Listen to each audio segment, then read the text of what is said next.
What a beautiful Friday afternoon in the Queen City.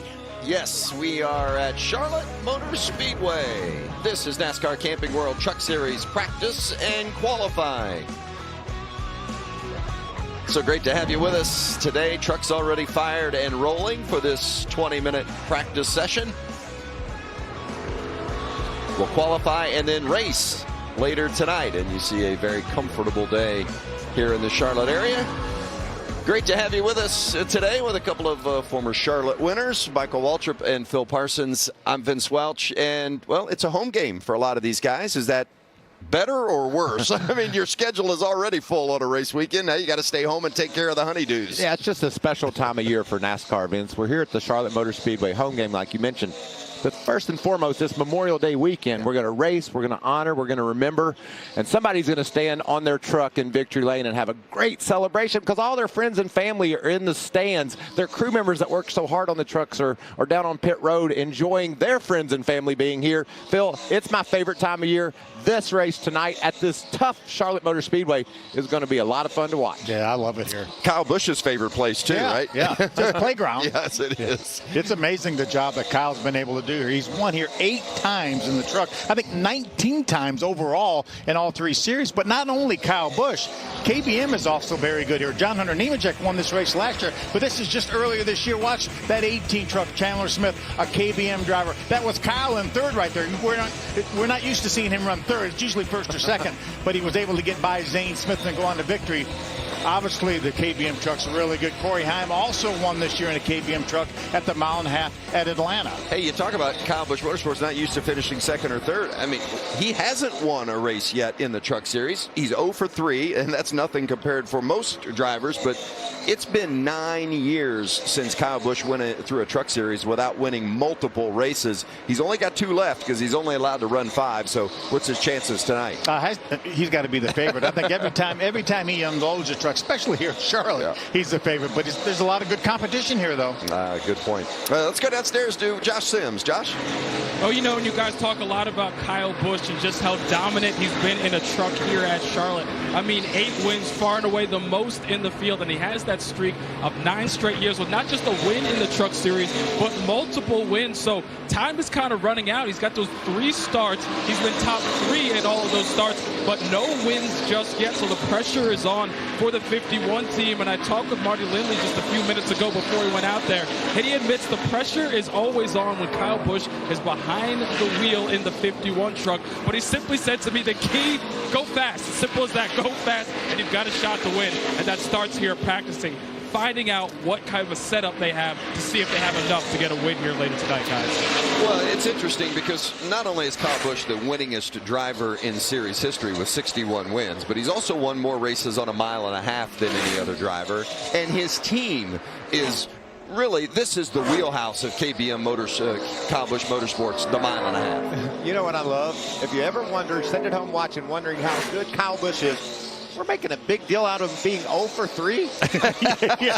I mean, I put up some pretty big numbers. Well, you 0 for a little more than 3. Yeah, a bunch more. Yeah. But he's that good, and his team is that good, so we just have those expectations. Well, I was just going to say, you look at these first 3 races, he was in position really to win all 3. Maybe not the Martinsville race because William Byron, for the most part, dominated that, but certainly those first 2 races. Was leading on the last lap at Circuit of the Americas and had that 3-wide battle going in turn 1. But you talk about, Josh talked about the fact that he finishes first or second. Well, he's finished in the top 3 like 21 of the last 22 times he's teed it up here in the truck series.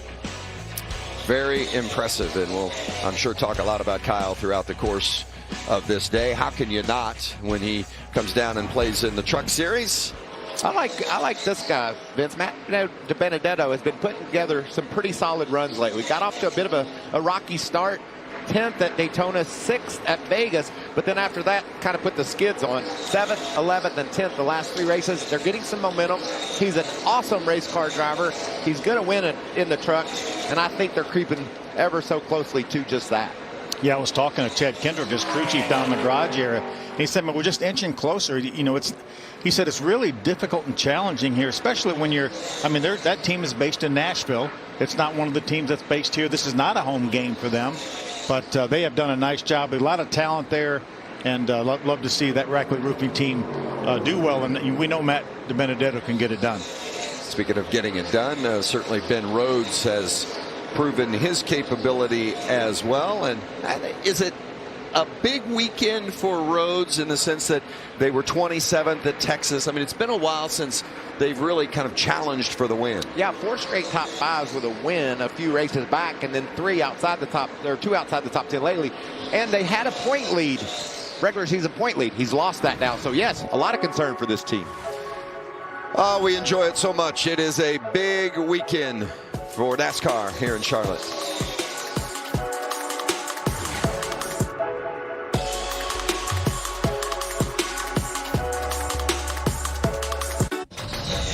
Sunday on Fox, the most patriotic day in racing. Kyle Larson, Chase Elliott, the best of the best in the battle at Charlotte Motor Speedway, right here for the Coca-Cola 600. Coverage begins at 5 Eastern on Fox and the Fox Sports app. What a special night the Coke 600 is. Memorial Day weekend, I mentioned it earlier, 600 miles of remembrance. Nobody does it better than Marcus Smith and the Charlotte Motor Speedway team here thanking. Was it a special night about a week ago for this driver? A big night for this driver, Stuart Friesen. What a dramatic finish too. Both of his wins in the Truck Series have come on late race passes. He's got 3 wins, one of them on the dirt, but the 2 on the asphalt, he's done it in dramatic fashion. And it was extremely difficult to pass there on the bottom of the racetrack like Stewart did. He just drove the wheels off that truck. What a great effort. Now, obviously, you mentioned the fact that he had 2 wins before. Still Halmar Friesen Racing, but they were associated with GMS. They went on their own, changed manufacturers to Toyota about 2.5 years ago. So this was their first win there as a Toyota and as an independent team. And boy, did that come at the right time.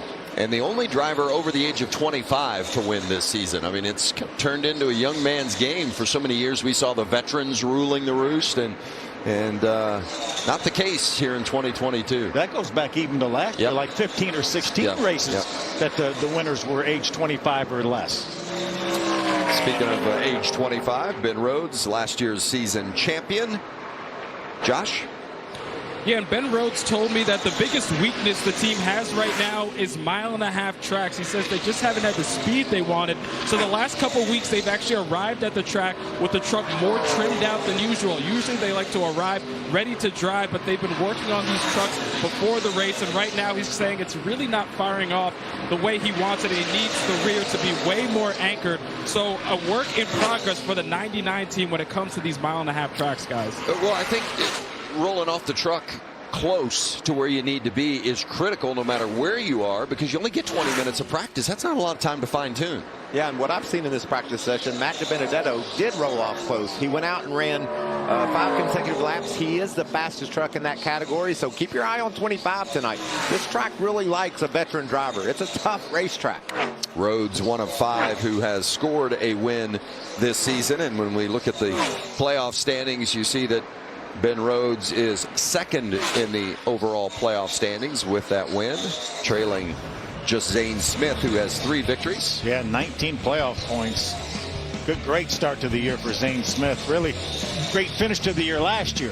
We've talked all year about our big 4. 4 guys that had separated themselves from the field. Well, welcome Stuart Friesen to the big 4, which equals 5. Equals 5. We have 5 drivers now that we know are going to be racing for a championship. Who's our favorite? Do you put Stuart Friesen ahead of anybody, or are you just going to stick with the same 4? Because of what he's done lately? How about this guy? He's one of my 4. Yeah. What if we have, can we have a 6th after tonight? Yes. Christian Eckes, he's been right there knocking on the door. Great runner-up finish last time out at Texas. That's exactly right. Ty Majeski, another name that I wouldn't be surprised to see him drive straight to victory lane. Now our big 4, we got 7. John Hunter Nemechek has taken over the regular season points lead. And remember, 15 playoff points come with that title. And he is the defending winner for this race. Here's his victory last year here at Charlotte Motor Speedway. How do you like a 3-wide pass for the lead and drive straight to victory lane and do burnout? That's a great feeling. You know, John Hunter Nemechek, every single race he's in, you believe he could well be the favorite. You could certainly argue that point. How How big a bar is that? An unfair expectation that we seem to place on him or not? I don't think so at all. Yeah. No. And I think he relishes that favorite role as well. That's who you want to be. How about those numbers? It was a rocky start to the season. His running position was great in those first 3 races. The finishing position just wasn't good because of issues they've had. But look at that run he has been on since COTA. After he dominated at Darlington, I expected the same thing at Kansas and Texas, Vince. But that just shows you what kind of competition we have here in the Truck Series. Just a couple of 6th place finishes is all he has to show for those 2 races on the mile and a halves. And here we are again. Can he right the ship? Because 6 is certainly not what he expects when he cranks his engine. You talked about being the guy that we look at as favorite. So he's got some work to do here in Charlotte. Well, even if he's got a perfect truck, it's going to be tough to beat the boss, Kyle Busch. And he's having a little bit of issue here in this practice. There's so much slop in our steering system. Our steering system's yeah, 10-4, I don't know. It's all brand new. Or just back from being rebuilt. Well, Kyle's an experienced guy. He knows what he wants to feel, but these next-gen cars that they race on Sunday, I hear the drivers talking about that they are really sensitive with the steering. So maybe just a little bit of something to get used to. Difference in the vehicles, I don't know. I'm sure he's feeling something, certainly, that he didn't like. Well, that's one of the things that Kyle likes about getting in these trucks. He can evaluate his team's equipment. Remember, he is the team owner.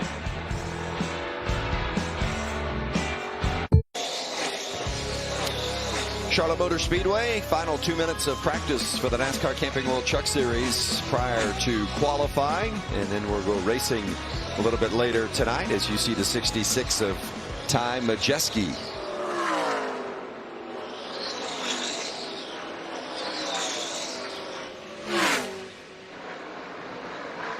Okay on entry, but when it lands max load, still having to play with the throttle 3, 1, and 2. And 3 and 4, can't wrap forward, just can't trust the rear end, have to chase it. Gets to center there, and then it just starts walking up the track, you know. Yeah, the rear end hanging out here at Charlotte is a bit more of a concern than a lot of places because you just carry so much speed. There's a lot of banking, a lot of grip, and if the back end's stepping out on you, like he's saying, and you're having to work the throttle, then you're just wasting time, and that's what Ty didn't like. That's a great description of what all he was feeling for the crew chief to ponder. Yeah, especially in 1 and 2, because 1 and 2 with these trucks, with the aerodynamic package they have, they should be able to. You still have time to do a hot pit road. We're about a minute left, but you may try the bottom 1 lap just to make sure you're still good there. A hot pit road, that means he wants to come to that timing line as fast as he can to get a feel for what that might be like. Let's see if he drops to the bottom here after that instruction from the team. Right down to the bottom. That's how a team works together. That's great communication. Yeah, he was running up the racetrack in the traction compound. They did put traction compound down on this racetrack this week. Wanted to see how that was. So let's go back down to the bottom and make sure your truck's still okay in the bottom. He's talking about not being able to wrap the white line. That means keep those left sides right next to the white line coming off of turn 4. Wasn't quite able, was a little bit lower that time, but he was consciously trying to run the bottom. Well, I like this driver here, Christian Eckes, back-to-back top 5s, was second last week at Texas, but down around 13th on the speed chart as practice is now officially complete. Yeah, and practice is a bit confusing to me, Vince. I know we're going to race at night, so you have to take that into consideration when you set your truck up. And we're running in the sunshine, and this track is very sensitive to the sunlight. But, man, Matt Benedetto, that's easy to see. Let's see what happens to Chandler Smith here. Chase Purdy, the 61 on the outside. A bit loose there. I see a lot of loose trucks, and that kind of makes sense because we're going to race at night. Things might tighten up. But Matty D with basically a half second over guys like John Hunter, Ross Chastain in the 5-lap average I'm talking about. Yeah, Majeski as well. It's just pretty incredible what Matty did there. I believe I might think he might be number 6. Be number 6. Could he be number 6, Vince? How about no KBM trucks in the top 10? This guy's the fastest. Zane Smith. Will he win pole?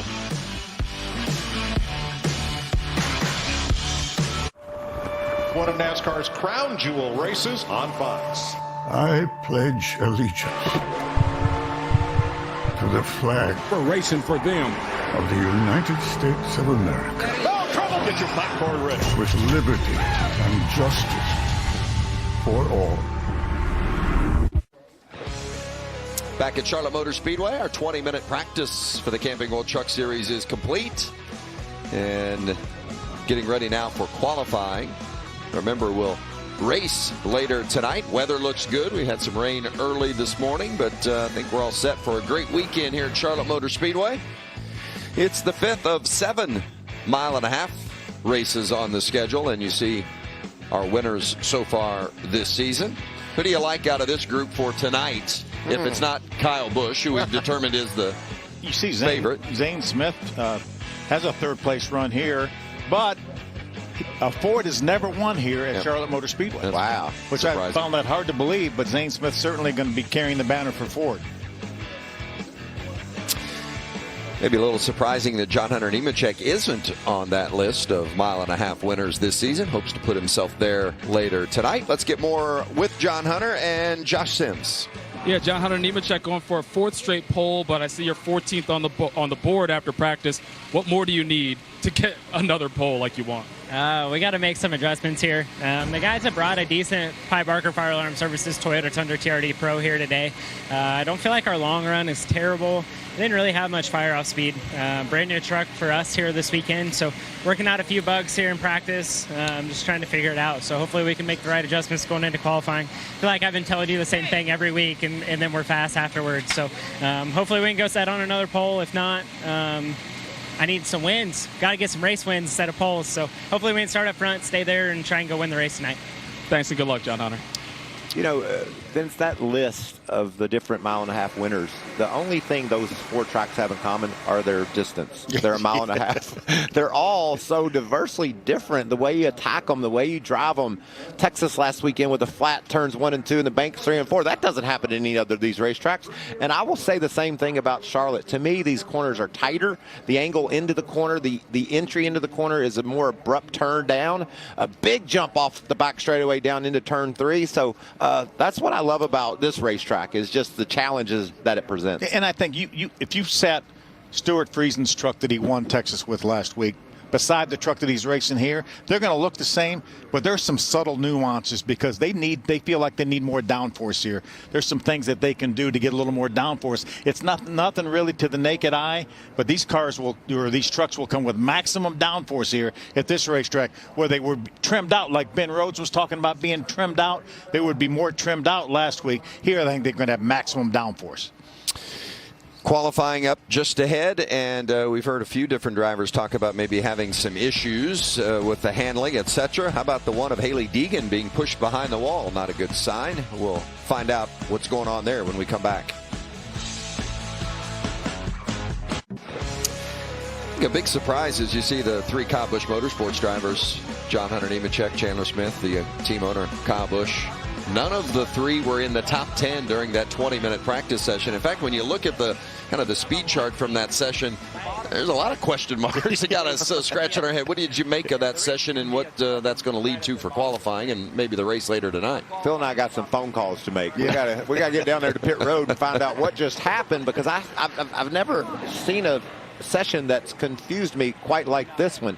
You talked about guys that are down at the bottom of the list, Ben Rhodes, Chandler Smith, Ryan Preece, all outside the top 20. How does that happen? I understand the track's going to change, and practice and qualifying and all the challenges that were presented with, but darn, that was hard to understand. Max Gutierrez making his Truck Series debut today, and looking forward to seeing what this young man can offer the series. Just 19 years old, you see there, from Mexico City. He's got some ARCA experience. I ran into him at dinner the other night. Really nice young man. Really doing a great job in Mexico. You could see he was a Rookie of the Year last year, fighting for the championship again this year, and he's still going to college in Mexico City. I love that when you're trying to pursue a racing career but still attending university and working on your education. I love that. Little wiggly there into turn 1 for Max. That's probably one of the most challenging parts of the racetrack, the entry to these corners. I talked earlier about the abrupt turn that you have to make. That's a real challenge. We'll see how he handles turn 3 here. And this has always been the tough end of the racetrack, hasn't it, Michael? Yeah. You saw those bumps, too, as he entered. You dive off that back straightaway. It feels like literally you're going downhill into turn 3 when you land and there's bumps there. That's a real challenge. You know, I mentioned in the Open that both of you guys have managed to win here during your careers. somehow. Gutierrez at a 31.98. Each one of you take an opportunity, something that you remember or stands out from your win here. Well, I had to beat Michael in my win, and I was fortunate enough to do that. It was really Michael, Mark Martin, and I, and we know how Mark Martin really dominated this series through those years with Roush, but was really fortunate enough to had a great car. Got a little bit behind on a pit stop and was able to get back. The old Busch Series? The old Busch Series, yeah, 1994. I think mine was in 91 or 2 in the Busch Series, and I held off a very determined Ernie Urban. Oh. And anytime Ernie Urban was in your rearview mirror, you know you had your work cut out for you. But my favorite Charlotte memory, obviously, is standing in victory lane with the Wood Brothers. Mm-hmm. They gave me the keys to the family car and said, "Go take it for a ride, Mike." And we were able to win together in the All-Star race. So that was really special. And the Wood Brothers, 99 wins right at the Cup level. That next one is going to be special. Asterisk. Yeah. It would have been 100 if they counted the All-Star race, That's but right. they don't. That's right. Exactly. I always tell Lynn and Eddie, the Wood Brothers, I say, "Hey, y'all got 100 already." People just don't count it like they should. There was 100 trophies given out, wasn't there? Boy, if Harrison Burton could happen to do that this weekend, what a huge story that would be. Not just because it would be the Wood Brothers' 100th, but what a night that would be for young Harrison. Mm-hmm. Nice run there for Keith McGee. Look good on the TV. Look good on the TV. Well, that's what counts. Yeah, well, thank you. Congrats to producer Mark up there getting these guys on TV. Nice job by Keith to get a lap in. Let's go back to Gutierrez for a moment as we watch Matt Mills roll out for his qualifying effort. What does he want or need to accomplish tonight? Run the laps. Just run all the laps, keep that truck in one piece, and learn and be prepared for the next one. And Phil, you watch him in ARCA. You know he's got the knowledge and the. He's youthful, but he understands the challenge, and that's exactly what he's faced with tonight. Had a top 10 at Talladega. He's run 2 ARCA races this year. Had a top 10 at Talladega. Did a really nice job there. Matt Mills looking to make his 4th start of the season. 15th at Las Vegas was a career best for him. It's going to be a good lap for Matt, too. He ran a 31.37 in practice. You see him tracking now about 4/10 faster than the 98. Look at that ride. Gutierrez. You see that ride in there? Talk about wrapping that white line down there. That's exactly what Matt did. See, he's going to be probably down in the 40s here. Nice run for the driver for Young's Motorsports. Was at dinner the other night. Vince and Matt and Mason Massey were there having some chicken wings and enjoying the evening and ready for this race at Charlotte. It's cool to see the racers out and about around town. Matt will be doing double duty, running the Xfinity race also, be practicing and qualifying right after us here, right? Well, Brennan Poole was supposed to be next. You see having trouble getting rolling. All the drivers that will qualify will make the show for later tonight. Well, that's a stress relief, isn't it? If you're some of those teams that don't have any points and just want to go racing. Just like that one for Brennan Poole in the 46 truck.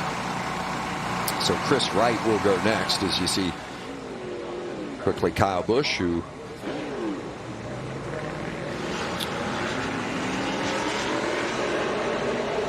will qualify at about the middle of the group. He's slated to be the 16th qualifier. You know, we talk and listen to the guys, listen to Kyle. He had some steering issues, and with that 20-minute practice session, these trucks are basically impounded. All they can really change during that practice session or after that practice session is the stuff they would do on a normal pit stop. Obviously, they let them put fresh tires on for qualifying as well as top them up with fuel, but it's very, very few changes that they can make. If they find an issue like with Kyle's truck either before or after qualifying, then that would be an unimproved adjustment and they would have to start from the rear of the field. Which makes it all the more important. We talk about rolling off the hauler close because you can't make that many adjustments. So if you're way off when you arrive, chances are it's not going to be a good night. Yeah, your concern is at a very high level if that practice session didn't go like you wanted it to. And another thing that I think is really interesting as Chris Wright's putting together a nice run here. Looked like he had a really solid 3 and 4. Fastest, 31.38. I'm still struggling, Vince, a bit to get my brain around practicing and then rolling up there and go qualify. You know, we raced forever, Phil, and we had a couple hours, sometimes Or the day. Yeah, Or a day. Or a day before we would have to go qualify. It just all happened so quickly in this new format, and I love it. Yeah, that's kind of the way the local short tracks do it, though, right? Oh, you yeah. show up, you get a little hot lap session, and you qualify, and you go race. Yeah. Josh Trail.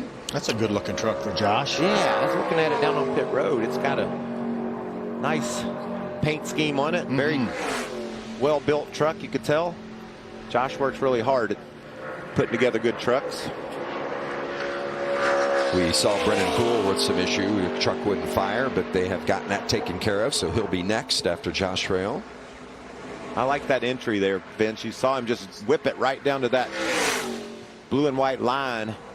Talk about wrapping the corners, Phil said earlier. He was able to do just that. That means stay low on the way off. You know, it's easy to get to the bottom, but you got to stay there. And that's what the drivers call wrapping the turn. He didn't quite wrap it like he probably wanted to, but still a nice exit. I think it's interesting. You know, we talked earlier about this being the fifth of 7 mile-and-a-half races this season, but and we lump them into the group of mile-and-a-halfs, but every track is unique, whether it's because of the way the weather has treated it from year to year. Different climates affect tracks differently. And shapes. The mile-and-a-half might be a little different shape from one track to another. What makes Charlotte a unique mile-and-a-half? You know, Michael talked about it earlier, the radius of the corners, the entrance into turn 1. And to me, this racetrack, obviously, with a quad oval, turns 1 and 2 were never anything like 3 and 4. A lot of the racetracks you go to, they're concentric. Basically, each end of the racetrack is the same. This racetrack, they're not even close to being the same. It's not quite like Texas, where there's 4 degrees of banking difference. Right. But this racetrack really races differently in each end. When you say concentric, I mean, what do you mean? I mean, that's a big word, Phil, for us, just here in the regulars here in the booth. The college. I didn't, and I was over here noodling around on that one for sure. I was like, oh, concentric, wow. One of my favorite memories about Charlotte Motor Speedway, and this is, I don't know if it's legend or folklore or what, but David Pearson won like 9 straight poles here, and there was a bump down into turn 1, and everybody always used to say Humpy Wheeler, the promoter, went out there and dug up the track and made a bump to try to throw David Pearson off of his game, and it didn't matter what they did to this racetrack. You wasn't going to throw David Pearson off his game. Oh, man, he was one of my favorites. Loved David Pearson. Let's go back to the garage, an issue for the one we saw him pushing it back behind the wall and eventually to the garage. Josh, what's happening here? Yeah, not great for the one of Hailie Deegan. They told me a seal on the rear end went bad and it started leaking grease, so they had to bring it in to get that thing fixed. So, as you see, they won't be able to qualify, guys. So that means Hailie Deegan's going to start at the rear of the field tonight. And, boy, I tell you what, this team just hasn't caught many good breaks. Really haven't. They had to tie for their best finish of the year last week at Texas. You see, that's a rear hub right there. That's crew chief Mike Hillman Jr. either taking the studs out of that old hub or putting them in the new hub that they'll put back on the right rear of that truck, but unfortunately not going to be able to qualify for Hailie. Left side of the screen, Blaine Perkins. Yeah, it looked like a nice start to his lap. You know, Phil, if you start your lap in the first position, that means you did your job coming to the green, and that's equally as important as the whole lap. You know, if you don't get to the green with momentum, you're not going to have the fastest time. So coming to the green and making sure you're on the gas and have that thing wound up, very important. It seems like if you come off when you get to the finish line to start your lap, you never get that back. You may be able to maintain, but you never get that time back that you lost. I think that's a great point, and we see that during the course of the races too, right? If you get out of the gas and lose that momentum, you're not going to get those. You're not going to get that momentum back because once you lose it, you lose it.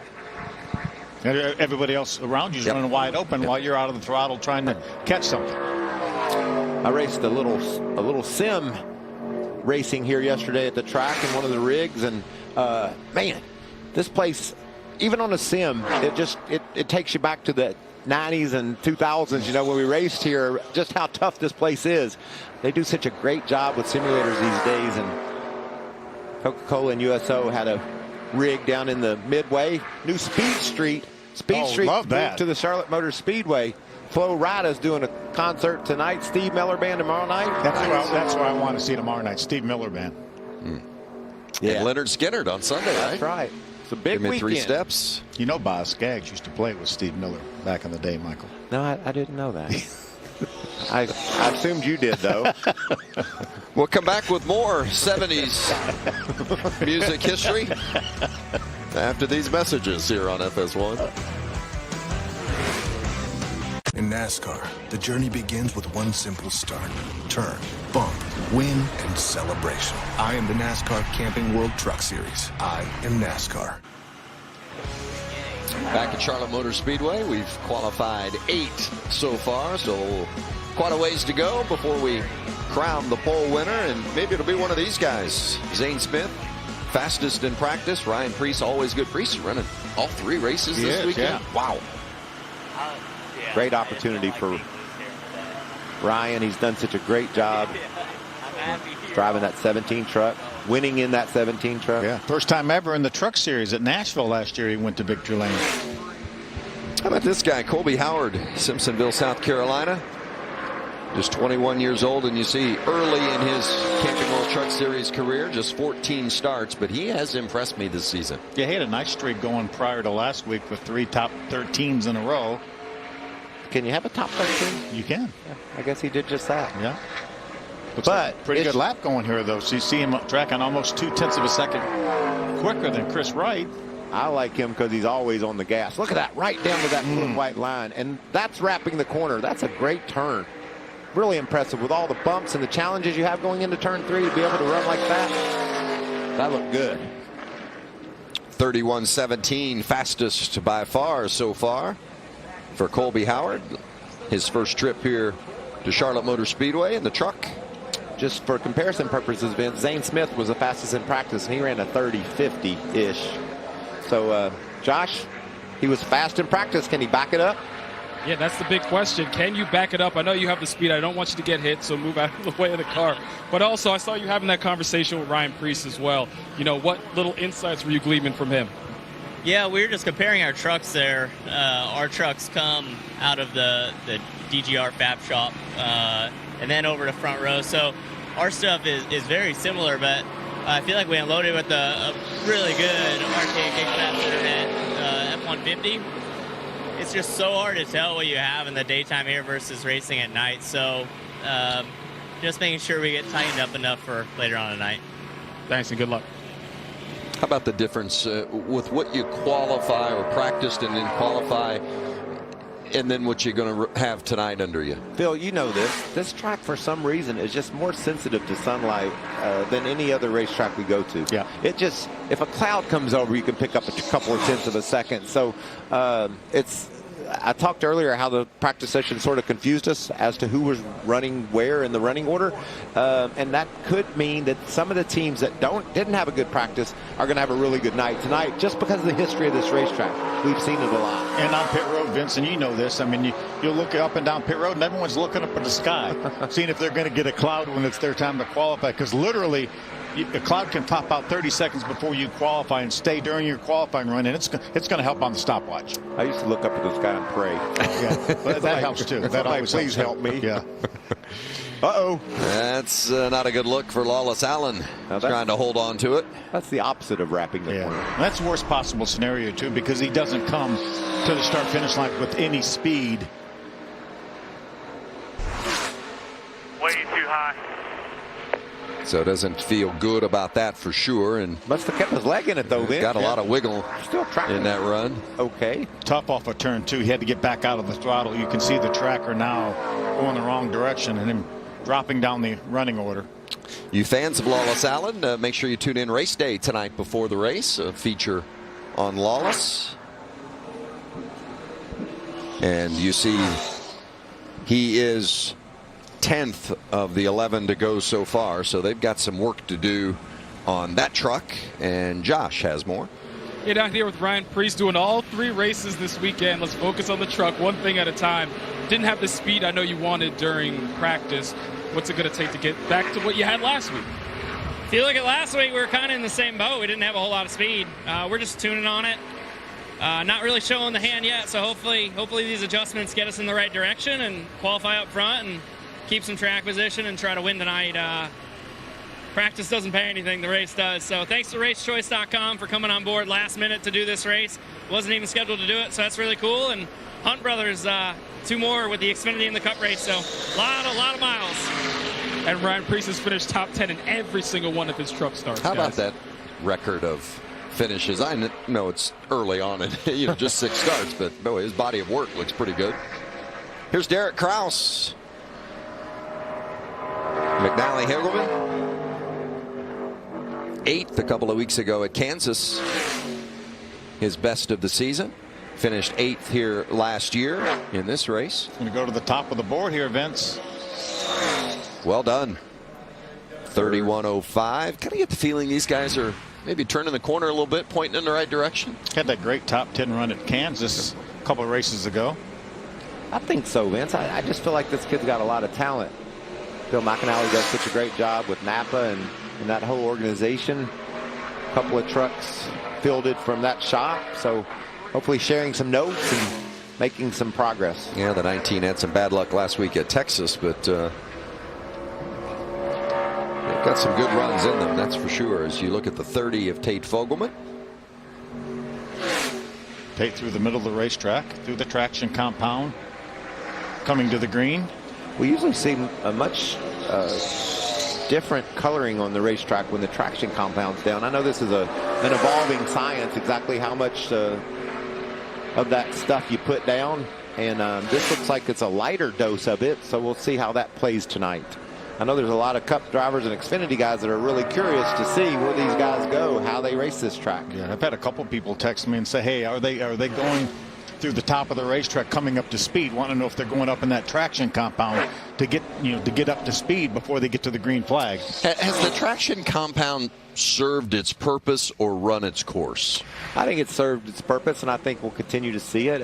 It's to me, it's not, if like when it's not colored so diversely different, like here at Charlotte, it's not really a story because the fans at home can't see it, so they don't really think about it.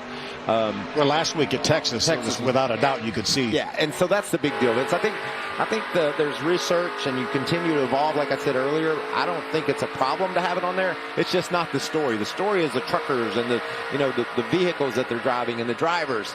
But I've seen some differing lines to answer that question you posed, Phil. We've seen guys run right on the bottom, and then Tate Fogelman just went out, ran the 3rd fastest time. He ran through the middle of both ends of the turns. So we just need to open up options when the race starts, so there is a possibility to get 2 and even 3 wide.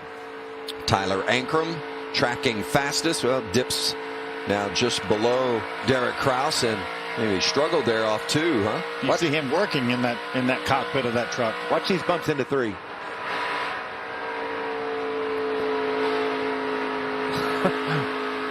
Bouncing all over the place. Nice job on that entry, but losing ground all the way through 3 and 4. And that's one thing when you're out there by yourself. But tonight, he'll have 2 or 3 other trucks right around him when he's going through those bumps. Hey, Matt Crafton was solid in practice. How optimistic are they, Josh?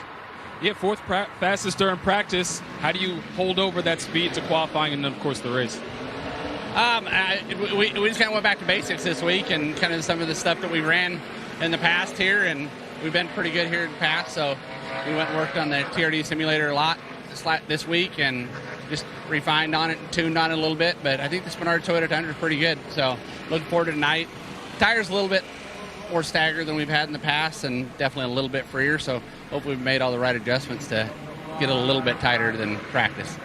Back to the basics for Matt Crafton, guys. Well, this place will always hold a special place in Matt's heart. First career win in the series came here at Charlotte back in 2008. Here's Kyle Busch, and of course we anticipate that Kyle will be the guy to beat tonight, but in practice they struggled a bit. They were just 11th quick in practice. This is a good lap right here. You hear those bumps. That truck's even bottoming out, it sounds like. But look at the tracker. He's tracking a half a second faster right now. Basically, Kyle went through the middle of the racetrack, both ends, Michael. Yeah, and you could see it really moving around off the gas into 3, but yet able to keep it down and ran the fastest lap we've seen all day. 30:36. Kyle is the track record holder here, set back in 2014, and that was a 29:38, so a second off that, but a lot has changed since then here at Charlotte. What about that 30-36? He squeezed the fastest time so far out by 0.7 of a second. Yeah. And by the way, remember, he was very unhappy with his truck. So is that fast enough for the pole, Phil, or you think somebody's going to beat him? Well, I don't know. I think it's going to contend for the pole for sure. Here's Chase Purdy. I mean, a lot Tory Racing. Excuse me, Vince. A lot of those drivers that were asking if anyone's running through the traction compound getting up to speed. Well, now I can say they're actually running through the traction compound on their speed lap. Some of them are and some of them aren't. Yeah. As you see Chase go to the bottom. But the fastest guy went through the middle of the racetrack. I just feel like it's really interesting hearing on board with Kyle and watching how you bounce into turn 3. You mentioned it, Vince. That's going to be a challenge tonight and fun to watch. Normally Tony Hirschman the spotter for Kyle Busch, but Tony also spots for John Hunter Nemechek in the Truck Series. So Kyle working with Derek Nealon in this race. As Purdy third fastest, 31.07. We're about halfway through qualifying. A lot to come. Stay tuned. Can anybody beat Kyle?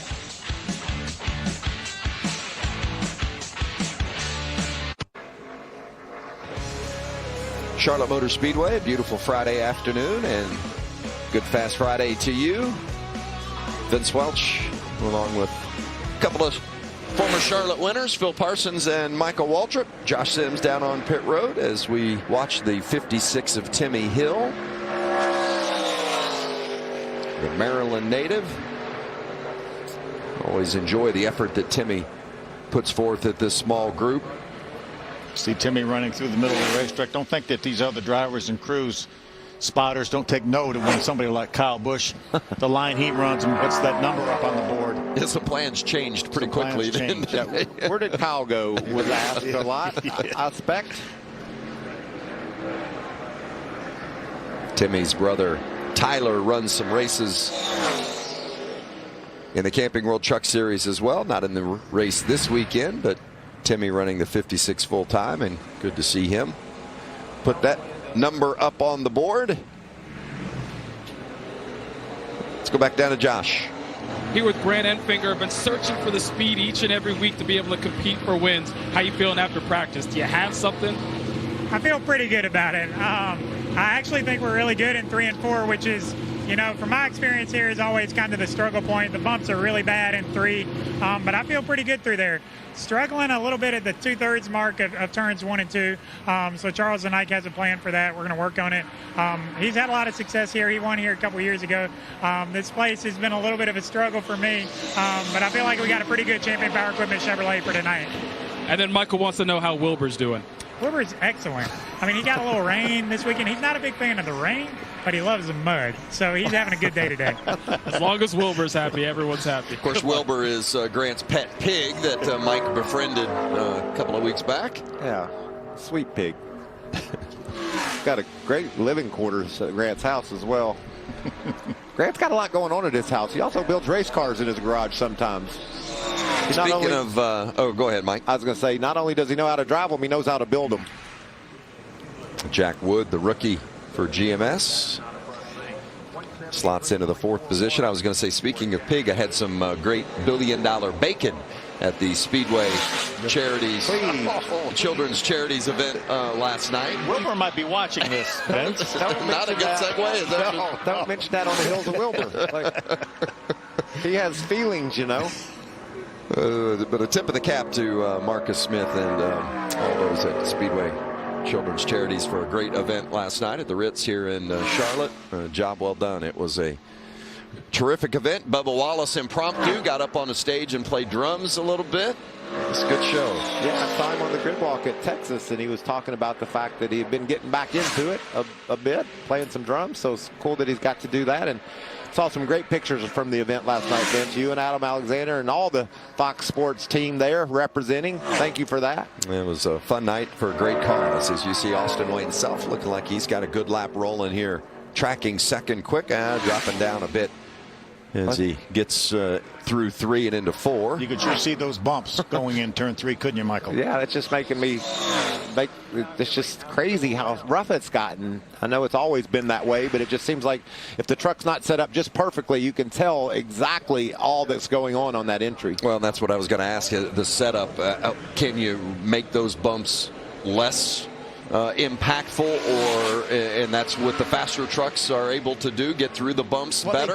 They try to with shocks and things like that, but it's pretty challenging though. When we saw our fastest truck, Kyle Busch, he bounced through there and was all the way off the gas. So yeah, just that's part of what makes this place so special, the challenges that you have.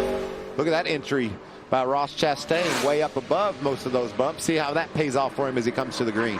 Ross has had some good runs. 3 starts this season. This would be his 4th in the truck for Nice Motorsports this season, but just hasn't really gotten great finishes. He's had some good runs. His run position has been solid, but the finishes are best of 12th through 3.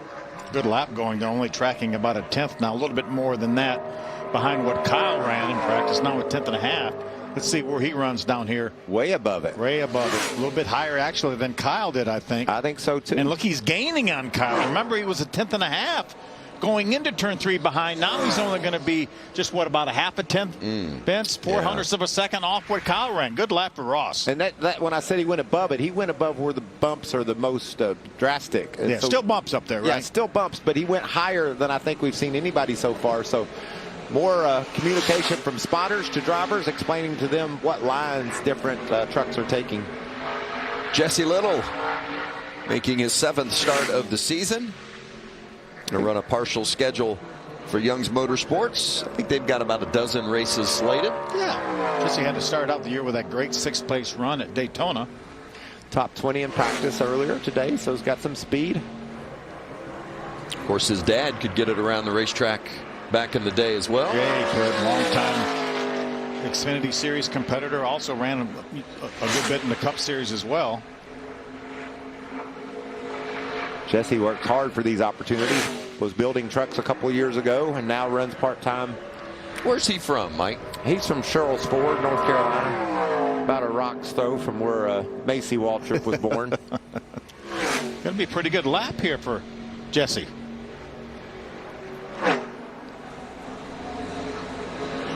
Yeah, well done. How about that? 3rd quick. 30.92. 3 trucks down into that 32nd bracket, Vince. 13 left to go here in qualifying. Can anybody challenge Kyle Busch? I would anticipate they will, because we've got some fast ones yet to come. But challenging and beating, 2 different things. Here's Tanner Gray. Started off the season on a tear with 3 top 10s in a row, paired with our buddy Jerry Baxter as crew chief. I know Jerry was having a good time working with Tanner.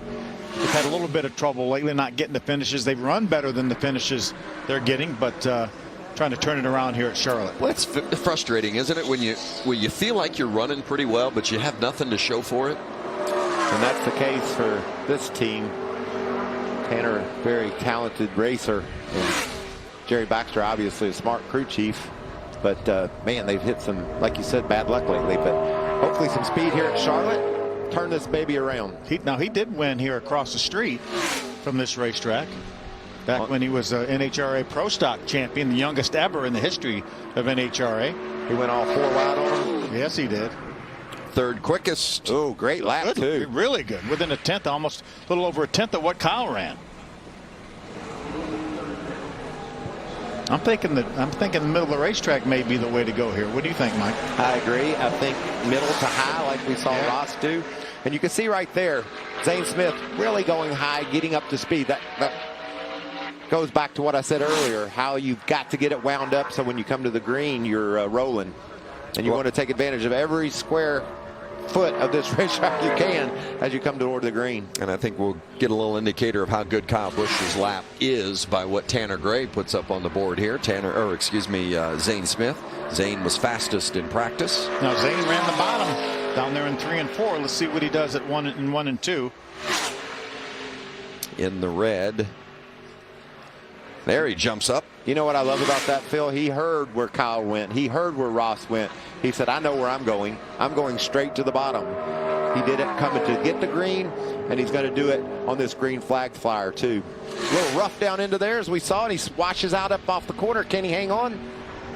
I think he's going to hang on. Absolutely. He's going to have a 10th in the bank, I think, when he gets there. Well, what was, I thought impressive is when he went through those bumps in 3 and 4, he actually gained on what Kyle's lap was. That tells you how crazy these guys are. Give me some impressive. jumps and bumps and humps, and I'll keep the gas down. 29 for Zane Smith, fastest of the bunch. And here's Ben Rhodes, our defending series champion.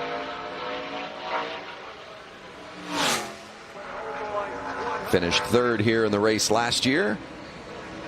He's won on about every kind of track you can race on, and a very deserving champion from a year ago.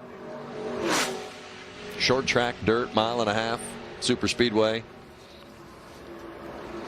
It's amazing, Vince. You talked earlier about our top 4. Now we're going to add Stuart Freeze into that list and make it a top 5. But the top 4 guys, Ben Rhodes is one of those that we've talked about, have never won 2 races at the same racetrack. It's amazing. Like John Hunter's 12 wins here in the Truck Series, but never a repeat at any racetrack, which is amazing. All 4 of those guys we're talking about, obviously Ben Rhodes, Chandler Smith as well, never winning at the same racetrack twice. Does that mean they're versatile? Yes. 5th quick for Rhodes, 30.74, winner on the Bristol Dirt. Speaking of versatile. And I want to tell you, he was a thrill show to watch. I mean, he had that truck hung out sideways, wider, backing out more than any other competitor, and just so much speed. That was a fun night of NASCAR. Got about 10 to go here in qualifying. We set the lineup for the race tonight as we watch Matt DiBenedetto. First year in the Camping World Truck Series, but a veteran NASCAR racer, spent the previous 7 years in Cup. This truck was really fast earlier today. In practice, he was 2nd to the pole sitter right now in that first practice session. Does he have that kind of speed now? 2nd to him again so far. See Matt right down on the bottom, hugging that white line. Lost a little bit of time in 1 and 2. Had a really good 3 and 4 coming to get the green.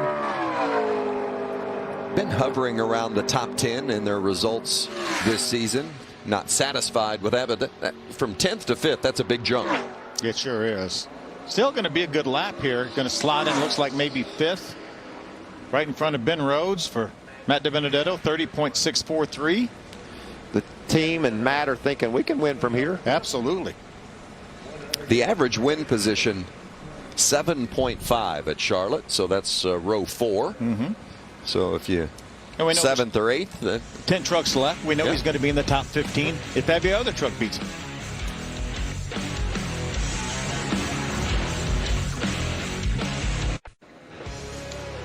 Charlotte Motor Speedway, Camping World Truck Series qualifying. Got about 10 drivers left to put a time on the board. Remember, Haley Deegan had to go behind the wall back to the garage with a mechanical issue, so she will not post a time, but we'll start the race tonight as we see our 3-time series champion and former winner here at Charlotte, Matt Crafton. 2-time winner here at Charlotte, right? That's right. Kind of pales in comparison to Kyle's 8 wins, but still 2 wins here at Charlotte's pretty darn good. Having a good run inside the top 5, now falling. Yeah, not a good 1 and 2 for Matt. Let's see if he can rebound down here in 3 and 4. Bounce through those bumps and keep his foot in it.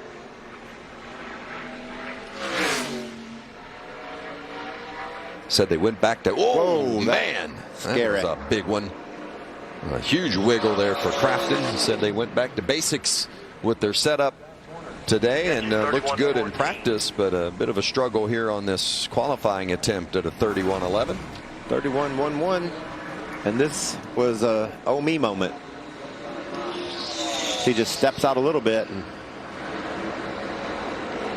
nearly got the outside wall. It doesn't look like much on TV, but when you're got that wheel in your hand, I'm guessing it feels a little more. It's busier. It's busier, yes. It looked like a lot to me. I've seen that turn into something much worse. So nice save there by Matt. Here's Wilbur's guardian, Grant Infinger. Now that was close to the wall coming off the floor. Solid run, 6th quickest. Still looking for that first win of the season. They've just been missing a little bit of speed with their trucks. I feel like they're gaining on it. We'll see if maybe tonight is the night as we see Ryan Preece. What an impressive performance it's been for Preece in his limited runs this season in the truck, but always a threat to win. He won his very first Truck Series start last year at Nashville, and he's doing triple duty this weekend with Trucks Xfinity and Cup.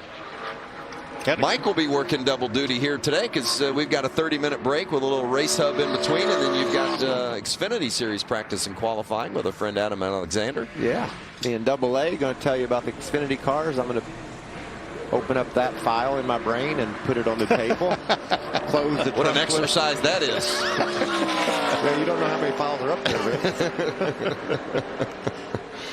Ty Majeski, we keep talking about this young driver as being so close to getting that first career win.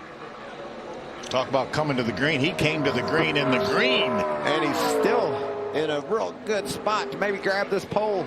Less than a 10th off. Slipping off turn 4. Coming back a little bit though, Michael. Did he get there? Oh, how about it? He did. Wow. Ty Majeski at a 30.28, a 100th quicker. He won. Great job. 28. Than Zane Smith. Is that an example, Phil, of giving up the entry a little bit? I said, just easy in, hard off. Maybe so, and it worked. Here's Carson Hocevar. His teammate Ross Chastain qualified 4th quick at a 30.40. So let's see if Carson can make a run toward the top. That was really impressive by Ty Majeski, though, especially in 3 and 4, like we were talking.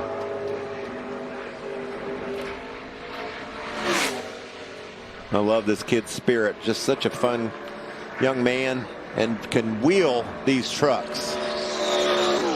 Been runner-up a couple of times this season. I had to lift 3 and 4. You heard him there say he had to lift through 3 and 4. Cost him some time. Still a good lap, though, Vince. 3 top 5s in the last 4 races for Carson Hocevar, including 4th last week at Texas. When he was 2nd in this race a year ago. So we'll let you know that he will be a contender tonight. I love all these varying lines drivers are taking. Sells me, Phil, we're going to see a lot of action tonight. We've seen fast trucks on the bottom, fast trucks through the middle of the racetrack. Chandler Smith on track now. His teammate John Hunter Nemechek will follow. Christian Eckes, Stuart Friesen, still drivers to challenge Majeski for the pole.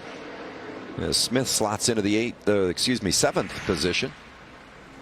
So Kyle at third, Chandler Smith at 7th, and now we'll see John Hunter Nemechek, who has won the pole for 3 consecutive races. What's he got in that 4 truck? Remember, he told Josh, he said, we're always talking before qualifying that we don't have the speed, and then somehow we find it.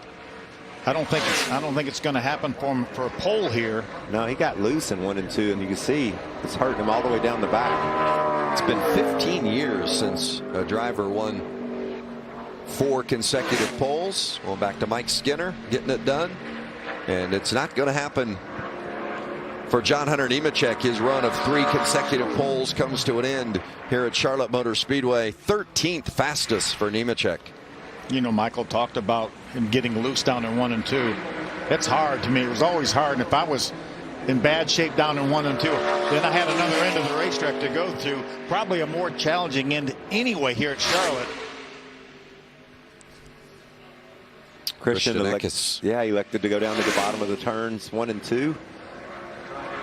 Be interesting to see how that affects his plan in 3 and 4. I'd say to the bottom, pretty much people that have been committed to 1 and 2 do it in both ends, and you saw it again. Good lap. Going to lose a little ground up off the corner. Wow. Big drop.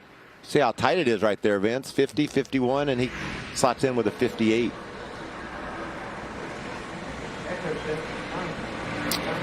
Final qualifier of the day, and it's last week's winner, Stuart Friesen. that big victory at Texas Motor Speedway, his 3rd career win.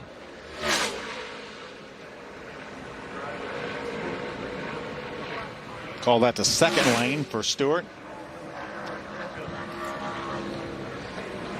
Bringing a little momentum undoubtedly after that great performance a week ago, but it's not going to show up quite as he had hoped here in practice, as he had a big moment. Sure did. There. So down the line a bit in qualifying for Friesen, he'll be 13th, and that means Ty Majeski has won the pole. 2nd career pole in the Camping World Truck Series for Majeski. He was the pole winner in the season opener at Daytona. So Majeski and Zane Smith will start us out tonight from the front row when we go racing. Ty Majeski, 27 years old, from Wisconsin, looking for his 1st career win. Maybe it'll come tonight.